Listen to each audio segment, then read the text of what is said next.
No one was more surprised than me to learn that I actually love black and white decks. Oh my goodness. So I received this as a gift from my husband, and received it this week. It's the Goliath Tarot deck, 2nd edition. I don't own the 1st edition, and I'm good. Like, I don't need to. I'm just pointing that out because just in case, someone was going to ask me, I might as well answer the question before it's asked. So no, I do not own the 1st edition. And I had no idea. Anyway, I didn't know what a black and white deck or a grayscale deck or a deck that's all shades and no color would do for me. And so I'll just give you a little tour of this. So here's the box, and it's freaking stunning. Okay, so this artist's work, oh my god. On the back is samples of cards. I'm going to try not to get the glare and the little red light that's on my mic, or the reflection of Alienware on the box. But so this is the back of the box. Open the box, and I know people, so the box opens. It's a 2-part box. It's easier to open when the deck is actually in it, but I'm not going to be storing the deck in there. This is the inside cover. This is the guidebook. I love this. I love this artist's art style. On the inside, this is, as you know, if you've been watching me for a few minutes, pet peeve is when the deck is split in half. But I don't plan to store it in here, so I don't care. But it really came nicely. The deck was divided in two. It was cello wrapped, and it was nested in here, and you had the ribbon to pull out the guidebook, and then the ribbon to pull out the each half of the deck. This is the guidebook. It's unique in the sense that it flips open this way. There's a lot of writing in this guidebook. And the font is quite small, but no matter. This is the back cover of the guidebook. This is the artist. So I'm a little bit late to finding out about this deck, or even finding out about the 1st edition. A dear friend recommended this deck to me, and I thought, oh, okay. So I had the opportunity to request it as a gift, and I got it as a gift. I keep it in here. This is one of those bags I bought at Daiso, Japan. I think this one I bought it in Richmond, BC. Has a nice satin lining, fun fur.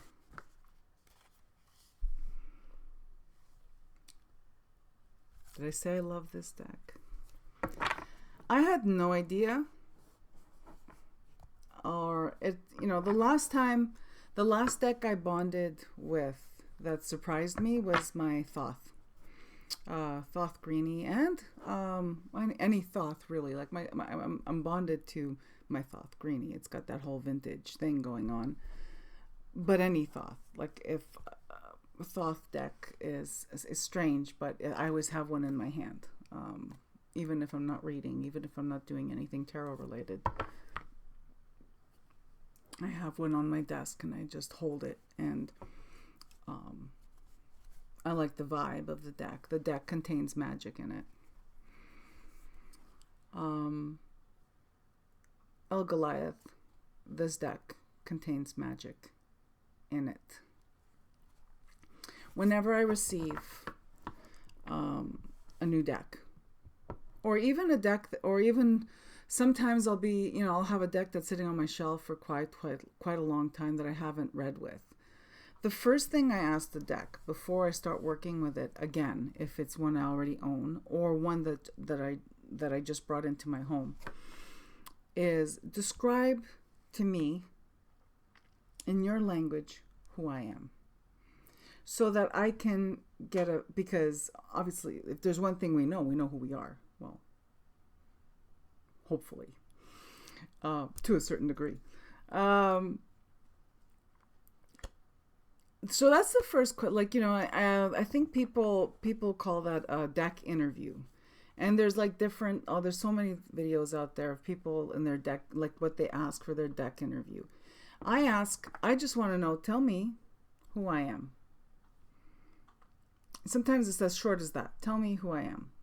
And the first card, or first 3 cards, or whatever I feel compelled to pull,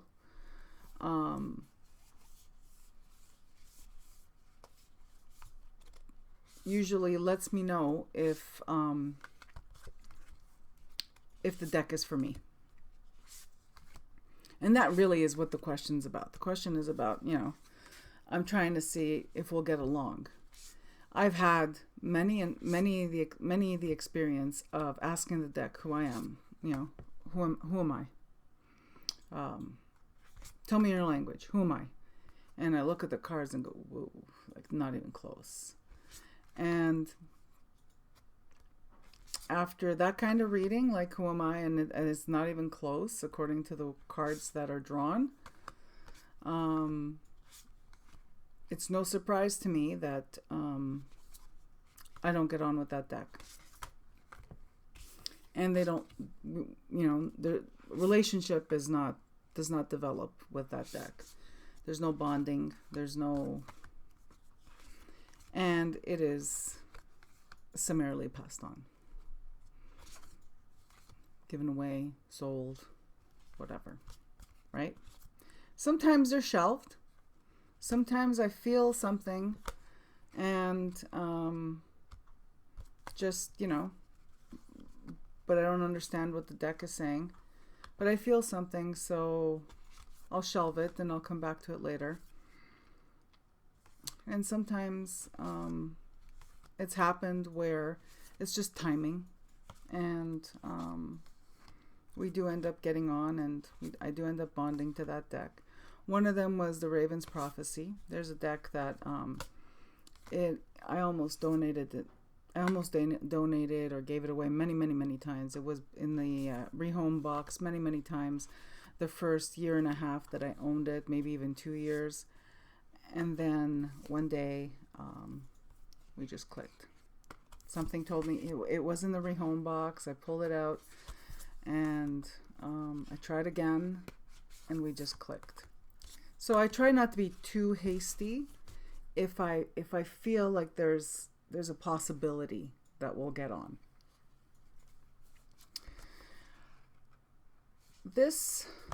This deck, and in case you're wondering, I'm just trying to find the cards that I got. This deck, the first card I looked at it and I went, really? And then when I looked it up in the guidebook, it was, oh, that's interesting. And let me just find it. Oh my God, people, I'm sorry. Maybe I should have just flipped through the cards while I was talking. But I want to show you the first 2 cards I got from this deck first, and talk about that, and talk about, well, how do I know, because I can't speak for you, I can only speak for me. How do I know when a deck is, in fact, for me? And this is specifically speaking about a deck that I'm going to work with for myself. That's not to say at some point I won't read for other people with it, but these are the kinds of decks that I get to read for myself, to work with myself, to do some inner work, to do some soul searching, examination of my conscience, dream interpretation, especially dream interpretation, interpreting to help with the interpreting the message that's coming through in a dream. And I just went through every single card of the deck, and I guess I just didn't see it.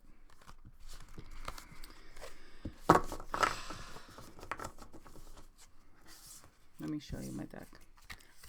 When I received it, this deck comes with a full tarot, obviously, and it comes with an oracle deck. And I just felt right away that I wanted the oracle cards interspersed with the tarot cards. This, I just recently dreamt, and I think I even I did discuss it on my channel. This snake, but not in black and white, in color.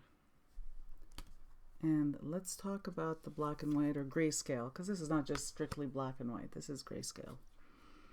And why I'm surprised, because color is important to me in all my other decks.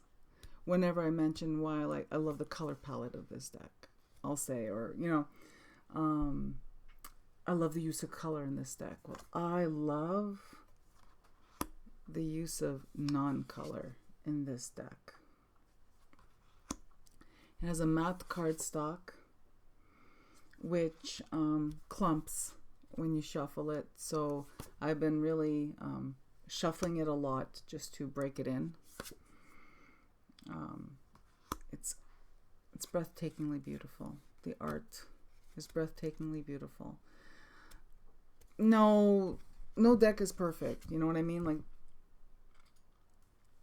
of course, there's some cards that, I may not like too much. Some cards that I may outright dislike. But there's so few. And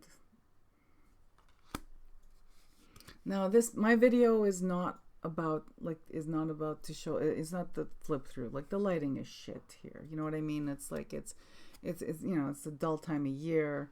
It's overcast outside. I have some indoor light trying to supplement here, and everything looks off and fuzzy. And as you could see, but this is just to show you something while I talk.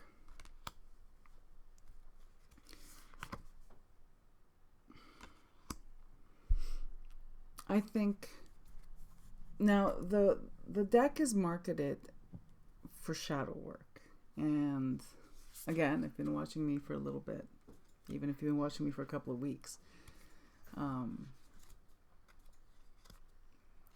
you know that I don't use that term that way, but I understand what the creator means.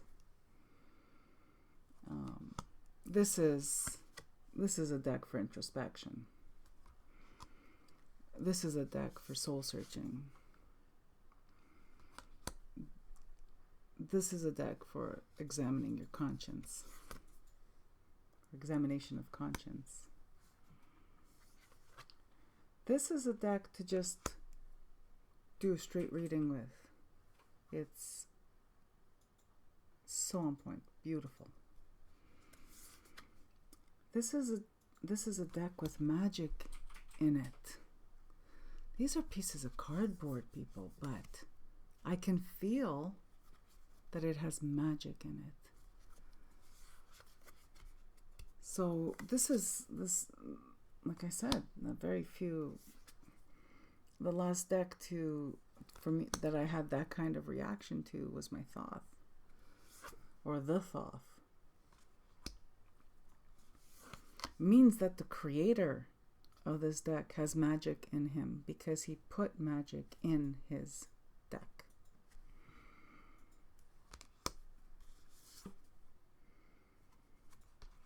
The landscape of this world I instantly recognized the landscape of this world. I know this world. I visit this world regularly. And it's so incredible when you find an external representation of an internal place, a personal internal place. For a moment, first it's wonder. It's like, oh my gosh, how is this even possible? And then that is followed by, I'm not imagining things. Someone else has been here. I'm not alone. We are all connected. We are all one. All is connected. All is one. And that's what this type of deck drives home. And it's the absence of color that takes it from being a great deck to brilliant. It's the absence, the non-use of color that elevates this to brilliance. There's no colors to distract. There's no incorrect colors to distract. For instance, I can easily be put off by an image that I recognize from my internal world because the colors are off, or one color is off, or there's an incorrect, and here it's the lack of color. The lack of color is like the dreamscape. Pay attention when you're dreaming, and and I'll be talking in my next video about dreaming, because I'm doing a whole thing about dreams. And typically when we dream, typically when we journey, typically when we visit other realms, typically there's no color. And if there is color, then it's something that it's remarkable to us and we'll remember. I had a dream just last night where everything was colorless, but there was one color in it. No, sorry, there were two colors in it. That when I woke up, I remembered those two colors were in it. I also think back in my memory and think, the rest of the dream was colorless. Everything was grayscale. Except for these two colors that were present in that dream. And this deck mimics that. Or not mimics, but this deck reflects that. That in the dream space, in the middle, lower world, middle world, upper worlds, whatever it is that you call it.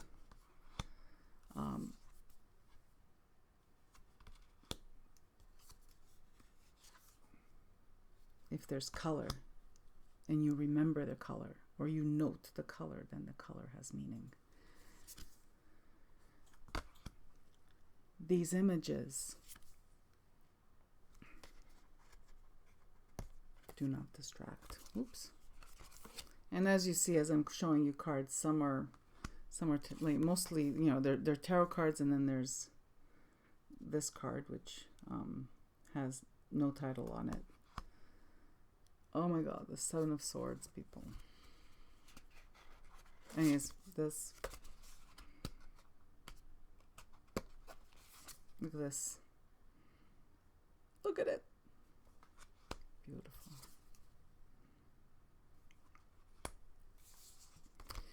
So when I unboxed it and went through the deck, and like already I've been riffle shuffling these a lot. They're quite large. You see my hand, right? They're quite large. My understanding is the first edition's larger and it's glossy. And I could see where a glossy finish would really deepen. It just makes the blacks blacker and the whites whiter. You know, like more contrast. That's what I'm looking for. Glossy card finish gives more contrast. These are matte, and if you love matte, this is a beautiful matte. Like I said, they were clumping, so I worked on them. You know, I'm working on them a little bit, and they're almost too big for me to riffle shuffle. But I'm riffle shuffling them because I really want to break them in so that I can like get a good shuffle.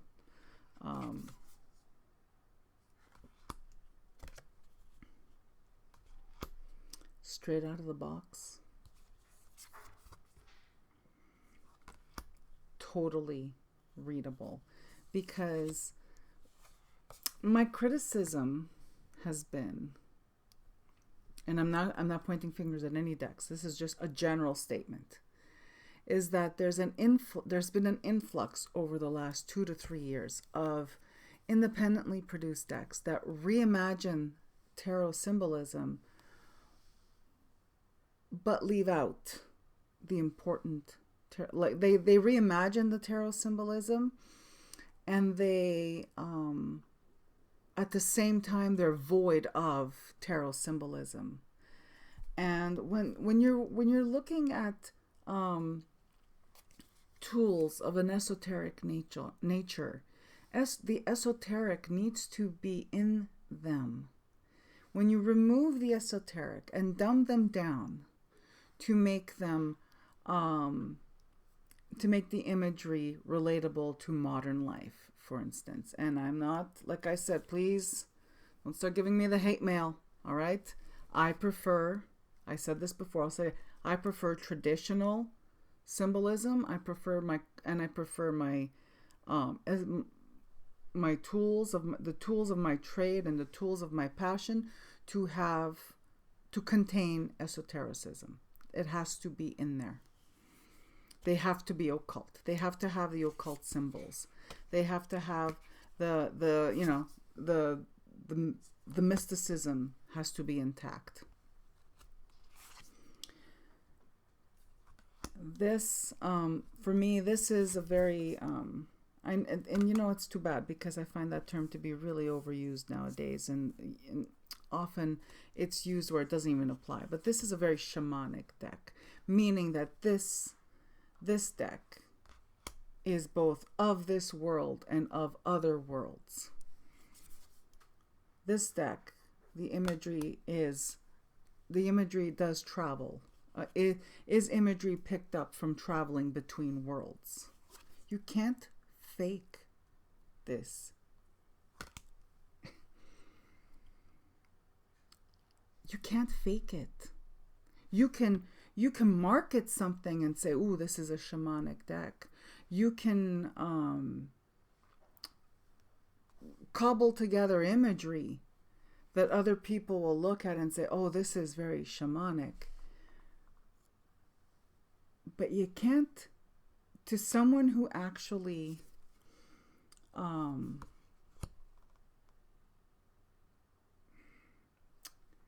to someone who has had certain experiences, to someone who has studied, has studied the occult, esotericism, mysticism, whether it be Jewish mysticism, whether it be Catholic mysticism, anyone who has studied symbolism, traditional symbolism, anyone who has actually ventured into traveling between worlds, anyone who's had a past life, a vivid past life remembering, anyone who has had near-death experience can see right away if something is just marketed as shamanic, meaning traveling between worlds, or for real. If you've studied alchemy, what I'm trying to say is that this one, in my humble opinion, okay, maybe not that humble, but in my humble opinion, is the real deal. Otherwise, I wouldn't be able to read it. I would look at it and say, oh, yes, very sexy, matte cardstock, grayscale, beautiful artwork, and void of message, devoid of meaning.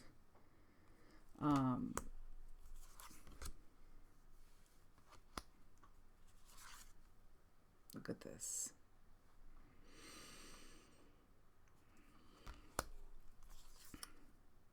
So so this card, my friend and I were chuckling about this card because they look like a middle-aged couple on a cruise on the Love Boat. I love hippos. It's not my favorite representation of hippos, but putting it in that context makes me chuckle and makes me love this card.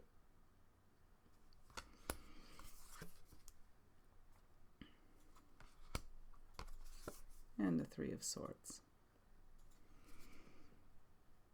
I got that heart under glass. I think the glass is also cracked, yeah.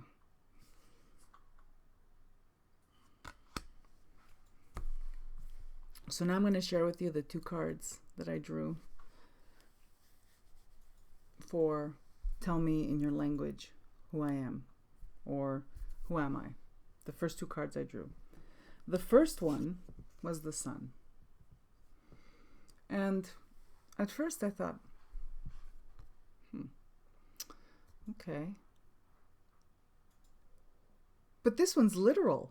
I looked it up so first I looked at the imagery, right? And I thought, mama bear. Yeah. In my domestic situation, I'm mama bear. And, but then I looked and it says the sun, the beams of life. And I thought, okay. My ruling, my sun sign is Leo. Looked it up in the book, and I think the creator attributed it to Leo. I love sunflowers. And I thought, oh. And I was a little like, uh-oh.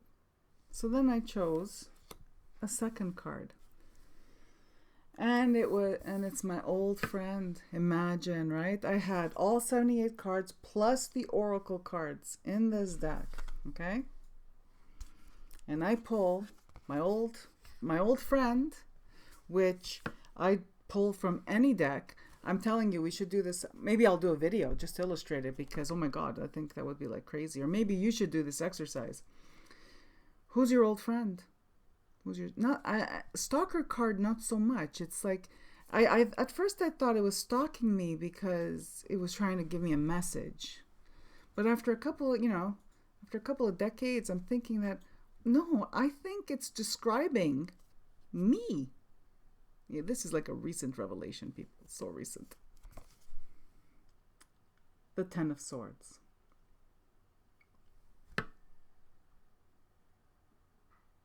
Oh my gosh. So, the Ten of Swords, the barren desert. The Ten of Swords, whether it's in Rider-Waite-Smith, whether it's Thoth, whether it's Goliath, Raven's Prophecy, Marielle. Doesn't matter what deck I pick from, I get the Ten of Swords. This is my external persona. This is my first house, how I present myself to the world. This is my inner life. This is This is who I am on the inside. This is my mind.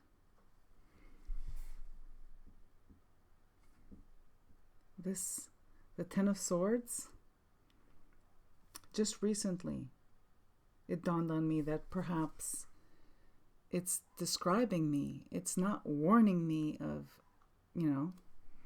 an ending, or warning me of, destruction. Maybe it's just describing a part of me. The part of me that's, that's not external.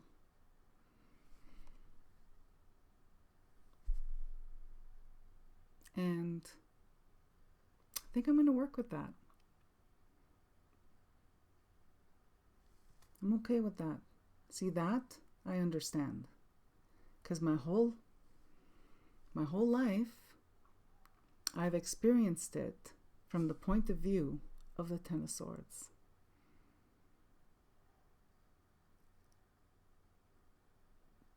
Since birth. So, I love this card. I love this depiction of the Ten of Swords. And this deck is so moody, so magical, so insightful, and aesthetically so freaking beautiful. Sorry about that. That's probably loud. And it's edged in black. It came edged in black. Just a couple of spots were missed or whatever, and I'm going to just give it a little touch up, but beautiful. So that was, and these are the backs, and the backs are the Death card. It's so beautiful. Or like mirror images. It's a mirror image of what's on the Death card. So yeah. So that, my friends, was me talking about my new love, which I'm sure is going to be an enduring love, Goliath. Not that I expect the creator to be watching, but if you are watching, this is freaking brilliant. You're brilliant. Thank you. Thank you very much for this work of art. This work of art and this work of esotericism. Beautiful. All right, people. I'll be back with something else later. Take care, and wherever you are, have a beautiful day.